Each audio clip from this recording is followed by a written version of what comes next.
네, 안녕하십니까. 이관영입니다. 미국도 코로나가 아직 진정이 안 돼가지고 상당히 좀 어려운 걸로 알고 있습니다만은 미국 대학은 5월 중순에 졸업식을 다 한 걸로 알고 있습니다. 버추얼 세러모니라고 해서 실제로 대면 졸업식이 아닌 비대면 졸업식으로 진행한 걸로 알고 있는데요. 여러분이 이번 학기에 졸업하신 분들은 벌써 일을 시작했거나 아니면은 한 2달 정도의 여유를 주고 좀 쉬었다가 7월부터 본격적으로 일을 시작하는 그런 시기인 것 같습니다.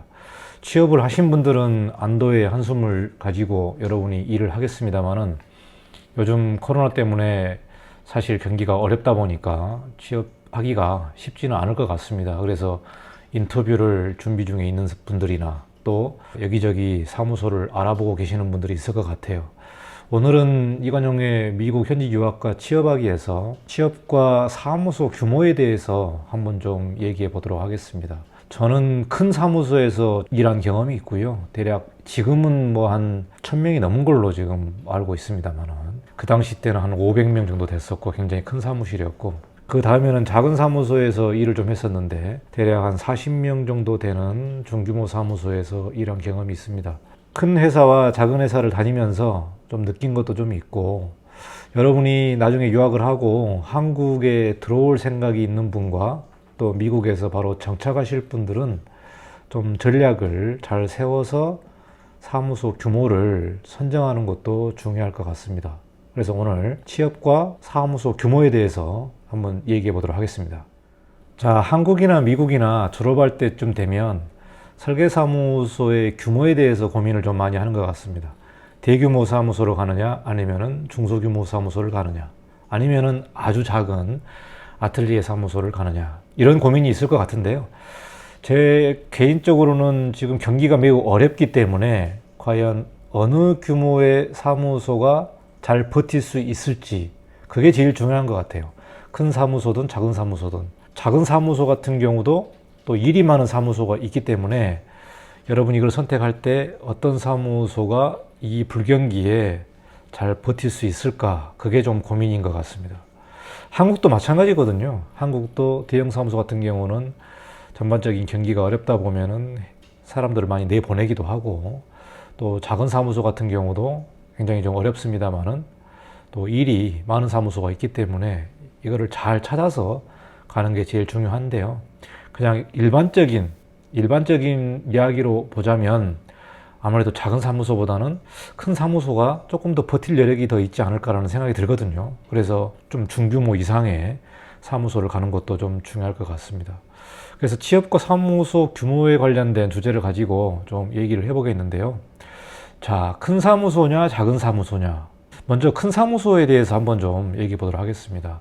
미국에서의 큰 사무소 같은 경우는 직원이 뭐 한 1000명 이상 되는 대형 사무소 같은 경우가 되겠는데요. 뭐 가장 유명한 뭐 SOM이나 뭐 MBBJ나 아니면은 뭐 갠슬러나 아니면은 뭐 HOK나 KPF나 좀 유명한 사무소들, 큰 사무소들이 조금 눈에 먼저 들어오긴 합니다만은 사실 이 사무소로 많은 사람들이 지원을 할 것으로 봅니다. 왜 그러냐면 대형 사무소다 보니까 아무래도 좀 안정적이고 또 외국인도 많이 있고 이런 차원에서 대형 사무소를 좀 선택을 좀 할 수 있을 것 같고요.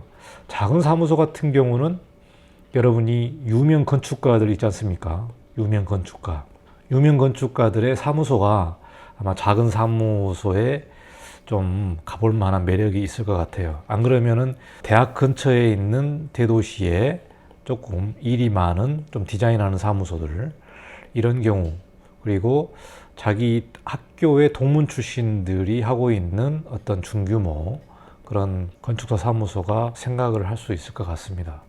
큰 사무소냐 작은 사무소냐 어느 사무소를 여러분이 잘 선택을 해야 될 것 같은데요. 지금 시점으로 보면은 무조건 나를 뽑아주는 회사로 가는 게 좋지 않겠나라고 생각이 듭니다. 이런 불경기에서는 뭐 찬밥 더운 밥 가릴 게 없기 때문에 큰 사무소냐 작은 사무소냐를 여러분이 좀 잘 판단하셔야 되는데 여기서도 판단할 부분들이 뭐냐면 진행하고 있는 프로젝트일 것 같아요. 그래서 좀 검토해 봐야 될 내용이 뭐냐면 프로젝트의 어떤 유형 이거를 좀 한번 좀 여러분이 좀 살펴봐야 될 것 같습니다. 아무래도 큰 사무소 같은 경우는 주로 이제 업무 시설이라든가 아니면은 대형 프로젝트를 좀 진행을 하고 있는 경우고요. 여러분이 특별히 커리어를 좀 특화해서 가겠다. 예를 들어서 뭐 헬스케어로 특화해서 가겠다고 하면 이 헬스케어를 많이 하는 사무소로 좀 진행해 보는 것도 괜찮을 것 같습니다. 미국의 대학 같은 경우도 이런 헬스케어 프로젝트를 또 헬스케어 이런 교육을 하는 것도 있기 때문에 좀 특화해서 사무소를 찾는 경우도 있을 것 같고, 아니면 뭐 호텔이라든가 리조트라든가 아니면 초고층 건축물 같은 경우에도 이런 프로젝트 유형을 찾아서 한번 좀 나름대로의 좀 서치를 해봐야 되지 않겠나라는 생각이 듭니다. 여러분이 자업 인터뷰를 가기 위해서 리스트를 한번 쫙 작성을 해야 될 거 아니에요. 거기서 작성하면서 나름대로의 조금 카테고리를 정해서 좀 선정하는 것도 중요할 것 같아요. 그래서 내가 특별히 관심 있는 부분이라든가, 만약에 한국에서 어떤 특별한 경험이 있었다면은 그거를 좀 어필할 수 있는 회사를 한번 선정하는 것도 중요할 것 같거든요. 그래서 프로젝트 유행을 한번 좀 살펴보시면 될 것 같고요. 두 번째 같은 경우는 아시아 프로젝트를 좀 하는 회사가 있는지 이것도 한번 보셔야 될 것 같습니다. 아시아 프로젝트. 대형 사무소 같은 경우는 한국 프로젝트를 하는 경우도 있고요. 대부분이 요즘은 이제 중국 프로젝트를 많이 하는 사무소들이 많습니다. 그래서 어지간한 대형 사무소 같은 경우는 중국 지사가 있는 경우가 대부분이죠. 지금은 뭐 미국하고 중국이 조금 많이 싸우기 때문에 모르겠습니다만, 어지간하면 뭐 베이징 지사라든가 샹하이 지사 같은 경우가 있는 경우가 있는데요. 중국 지사가 있는 경우, 안 그러면은 한국 프로젝트가 있는 그런 회사들, 이런 회사들 같은 경우도 좀 아무래도 취업하기가 조금 더 수월하지 않을까라는 생각이 듭니다. 어지간한 대형 사무소는 아시아 프로젝트를 수행하고 있기 때문에 아무래도 아시아인들을 대하는 그러한 태도라든가 자세라든가 좀 달라지고, 또 나중에 이 프로젝트가 생겼을 때 그 팀으로 갈 가능성이 매우 높거든요. 아무래도 뭐 만약에 한국 프로젝트가 생겼다 그러면은 일단은 언어 문제라든가 통역 문제가 있기 때문에 그 프로젝트로 투입되는 경우들이 좀 있습니다. 이러다 보니까 큰 사무소를 선택할 때 아시아 프로젝트가 있는지 한번 좀 살펴봐야 될 것 같고요.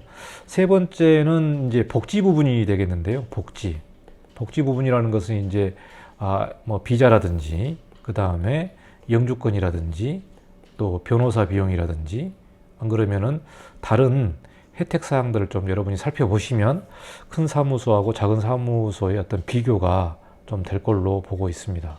이게 이제 보통 큰 사무소를 선택하는 그런 기준이 되지 않나라는 생각이 들고요. 그리고 작은 사무소에 대해서 한번 좀 말씀해 보도록 하겠습니다. 저도 큰 사무소에 있다가 작은 사무소에 이제 시니어 디자이너로 들어가서 일을 했었는데, 아무래도 작은 사무소는 좀 가족적인 분위기가 있는 것 같습니다. 가족적인 분위기. 아무래도 대략 뭐 20명에서 40명 이런 사무소를 가다 보면 가족적인 분위기로서 조금 더 유대감이 있는 그런 내용이 있거든요. 그리고 작은 사무소 같은 경우는 내 위치가 명확해질 수 있는 그런 장점이 있거든요. 아무래도 규모가 좀 작다 보니까 프로젝트를 수행하는 것도 그렇고, 많은 사람들이 근무하는 대형 사무소보다는 작은 사무소에서 일할 때 내 위치가 명확히 되는 그런 상황이 있을 수 있을 것 같고요. 그리고 작은 사무소 같은 경우는 보다 좀 실전적인 일을 할 수 있는 내용이 될 수 있을 것 같아요. 만약에 미국에서 일을 하면은 정말 인허가 부분도 실제로 뛸 수 있는 그러한 프로젝트를 수행할 수도 있기 때문에, 사실 미국에서 좀 정착을 하겠다. 미국에서 정착을 하고 내가 미국에서의 어떤 실무를 좀 많이 하겠다라고 하면은 작은 사무소도 굉장히 좀 중요할 것 같습니다. 작은 사무소에서도 작은 프로젝트지만은 실제로 짓는 프로젝트라든지, 또 그 도시에서 좀 업력이 좀 되고, 또 프로젝트의 유형도 조금 다양하고, 뭐 중규모가 되겠죠. 중규모가 되겠지만 사실 미국에 대한 실무 지식을 좀 경험할 수 있는, 그래서 프로젝트 매니저로 일할 수 있는 그러한 장점들이 있기 때문에 작은 사무소에서 일하는 게 많은 경험이 될 것 같아요.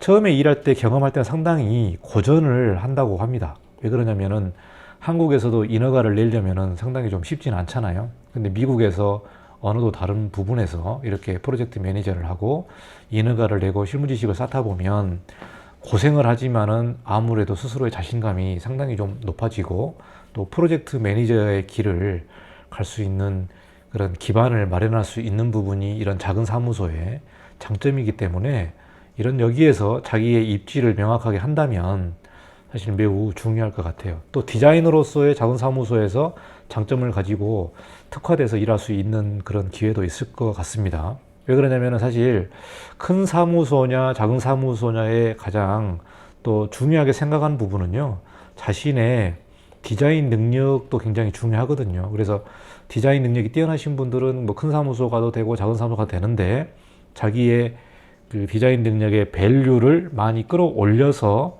연봉도 많이 받고 만약에 가게 된다면은 작은 사무소에서도 이 디자이너를 정말 실력 있는 디자이너를 구하기가 쉽지는 않습니다. 그렇다 보니까 이렇게 작은 사무소 가서 디자이너로서의 자기의 그 명확한 입지를 굳히는 것도 굉장히 좋은 장점일 것 같아요. 여기까지 큰 사무소냐 작은 사무소냐를 가지고 한번 좀 생각을 좀 해봤는데요.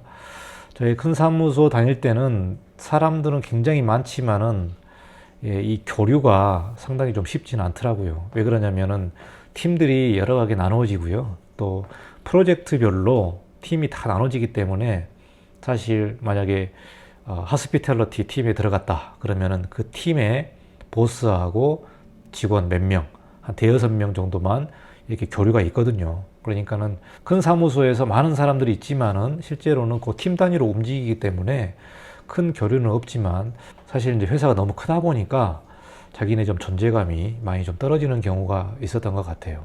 대신에 작은 사무소 같은 경우는 뭐 수가 얼마 안 되기 때문에 뭐 서로가 많이 알고 또 가족적인 분위기고 뭐 여러 가지 파티도 하게 되면은 조금 더 원활하게 교류가 되니까 조금 더 좀 친근하게 다가섰었던 그런 경험이 좀 생각이 나네요. 미국에 있었을 때.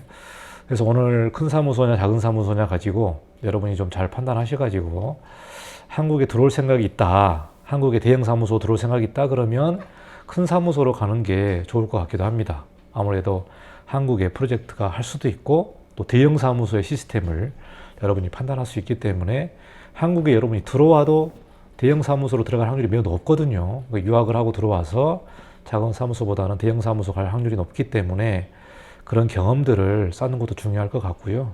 미국에서 이제 좀 실질적으로 정착을 하겠다. 그래서 보다 더 미국에서 살아남을 수 있는 실전 경험을 쌓으시려면은 작은 사무소에 가서 좀 고전을 하더라도 여러 가지 업무를 수행을 하는 것도 좋은 방법이 될 것 같습니다. 자, 여기까지 미국에서 정착하기 사무소 규모에 대해서 좀 간략하게 얘기를 해봤습니다.